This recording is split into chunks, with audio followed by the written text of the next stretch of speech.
For many people, the camp experience is also one that turns out to be really a big part of the journey. And in your case, you end up as the director at Camp Akita.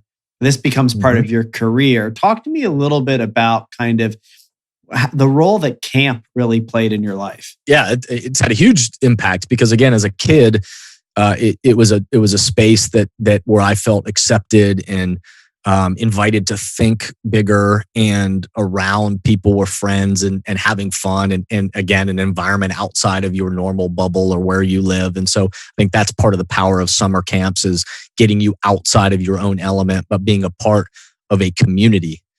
And the power, I mean, I remember coming out of college then, and then eventually when John Ross, who was the camp director at the time and a wonderful person and mentor of mine over the years, I remember him grabbing me and saying, "Hey, I think you ought to come and do this, full time." And I looked at him like, "Do what? Like, I don't even get it. Like, this is a job, like, do what would I even do, Mm-hmm. And he did a great job of course, pitching it to me and saying, "Hey, come do it for a year and let's see where it leads."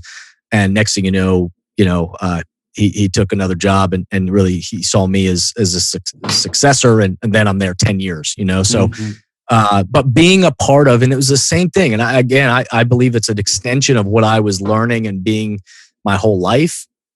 And I found myself coming out of college, and in all the college interviews and everything, all these different places that you interview and talk to, of course, they'd ask you, where do you see yourself in 10 years or 20 years? And all these questions that maybe I was a bit cynical about as a college student, but you don't know anything yet. And I found myself repeating the same answer to those questions every time, as I'd say, I want to be doing something that has redeeming value in the world. I don't want to just be going to a job. I want to be doing something where I feel like I'm making a difference to people and the world in some way. That's what I want to do. I don't know what it yet. And so then when this opportunity to quote unquote go back to summer camp for a year and lead the college staff, and then turned into a year, and then that next thing you know, I'm the director and it's 10 years. It was the same thing. It was about building a team of people. It was building a culture and a community of people that were accepting and welcoming people, celebrating people where they were, and helping us think bigger about the world we're in and the impact we can have in it. And that's why it, I guess, went from 1 year to then all of a sudden, when they said, "I want you to make a 5-year commitment," and I almost laughed at them. I was like, "Dude, that's crazy." And then I was there 10 years.